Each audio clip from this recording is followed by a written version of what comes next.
In the U.S., head researcher Bingo Minerva is searching for Yamashita treasure maps. Since the tapes Rick's been looking through suggest Robert Curtis had access to them, the maps showed the layers. Bingo reaches out to a source familiar with Curtis. So right now I'm in Las Vegas on my way to meet Brian Greenspun, who's currently the editor-in-chief of the Las Vegas Sun, the Pulitzer Prize-winning newspaper. Brian Greenspun had a lot of interactions with Robert Curtis. I want to see if he remembers anything specifically, see if he gave him any maps, any details. It would be really great to see one of these maps. Hey, Brian. Hi. Bingo. Morning. How are you? Good to finally meet you, sir. Nice to see you. Welcome to the Las Vegas Sun. My parents started it in 1950. So it's been in my life almost my entire lifetime. Yeah. So I guess I'm the keeper of the flame, let's say, right? That's my story. We've been around a long time and we've had a lot of headlines, but since you mentioned... Over its 70-year history, the Las Vegas Sun has won numerous journalism awards, including a Pulitzer. Well known for their in-depth reporting, they've covered the search for Yamashita's treasure at length.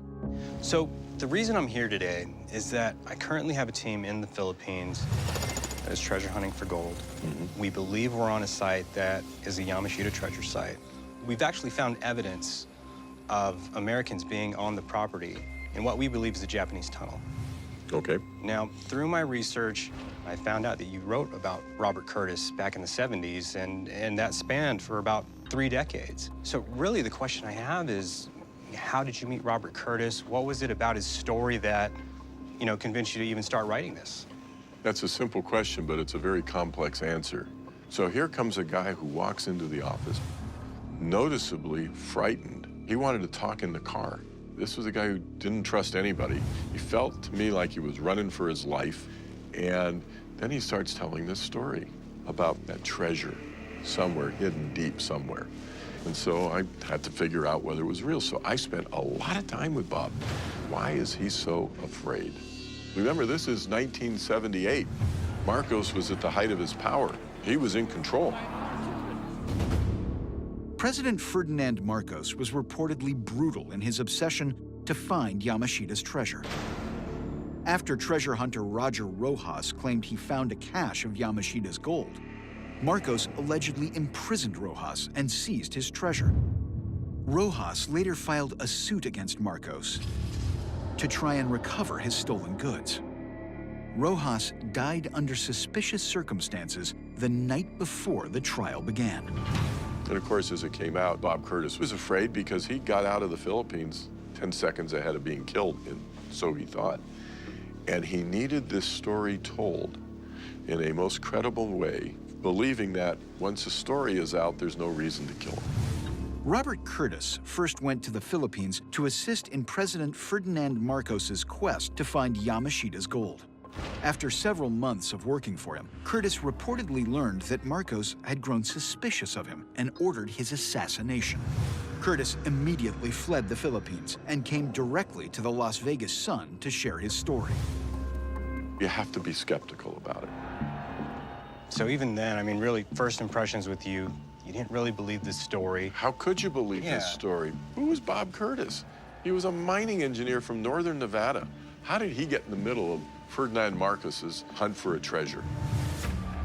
But there's no doubt in my mind that Bob Curtis knew that he had gotten himself in the middle of something really huge and very dangerous, that someone could kill him.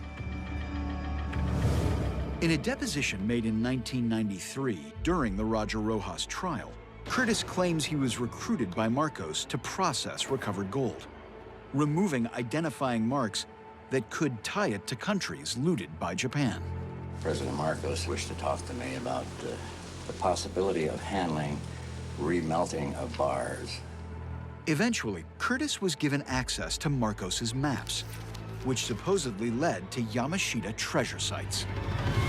I was skeptical about his story, and my job was to find out if this guy was real and his story was real. But Bob had tapes, and Bob had memos, and Bob had maps. Well, we happened to have the ability at the time to get it authenticated. And I did. So you're saying he's brought you actual Yamashita treasure maps? I'm saying I saw maps that he claimed were maps to where the treasures were. And then he showed me pictures deep in these caverns of things that purported to be boxes that he said gold was in. I don't doubt that the maps, whatever the documents were, the conversations that were taped were real. We never would have printed it in our paper if we didn't believe it was true. In his head, printing the story meant that he was no longer vulnerable to being killed because of what he knew, because now everybody knew it. So do you think in his mind, by printing that story, it offered him a bit of a cloud of protection? Yes, oh, absolutely. That's why he came here. He said, let's make it as public as possible. My main reason for revealing the story at all was the philosophy that if they're going to kill you anyway, take a chance and get the story out and hope that it creates such a stink that he won't dare do it now. So these are the newspapers, the actual newspapers, from Curtis and all the information and whoever else we talked to. It's all in these stories. This was our first story. Strongman Marcos hunts $100 billion war treasure. This is the very first story you That's the very first story, yes. Everything we learned that we believed was accurate came from Bob Curtis. There's actually something I would like to show you and get your thoughts on. Okay. Okay, I have these tapes, and this is Bob Curtis's dying declaration. Wow. My name is Robert H. Curtis. If you are listening to this tape, I am dead. This tape will prove beyond anyone's doubt the truth of the story. In either event, this is a dying declaration. So is that Bob Curtis's voice? I've got chills. I mean, I have chills up and down my arms. Yeah, of course that's Bob Curtis. It's the same guy, and it's the same voice. I heard this fear in this man's voice. He was scared. This confirms everything that we believed at the time we first met Bob Curtis, and what we proved to ourselves was true. On January 24th, 2004, the Las Vegas Sun printed an obituary announcing the death of Robert Curtis at 74 years old. His exact cause of death was never publicly revealed.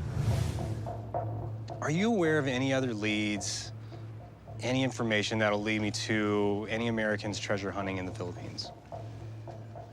Well, in our stories, we did write about a fellow by the name of Chuck McDougall. He's one of those experts on this whole Yamashita gold story.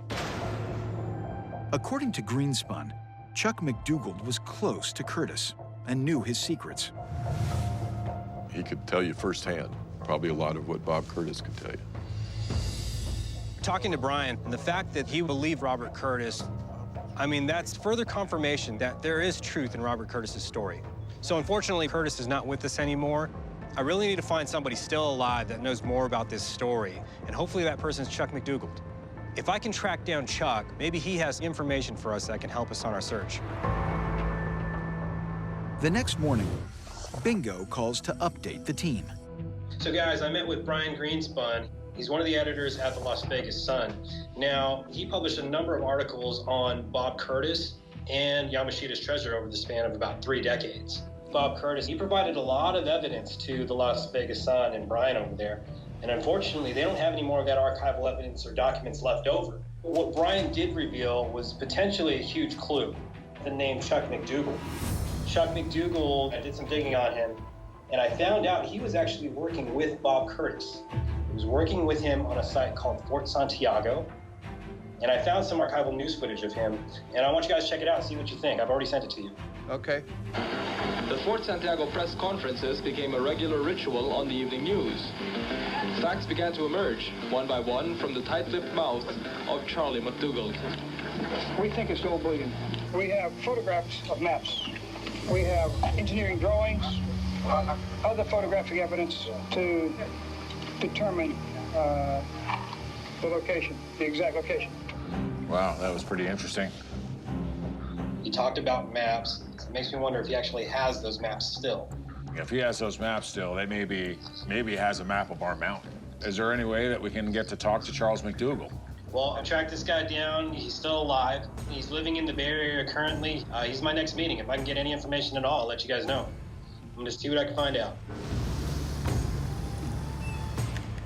The key that'll lead us to finding this treasure could be just one person.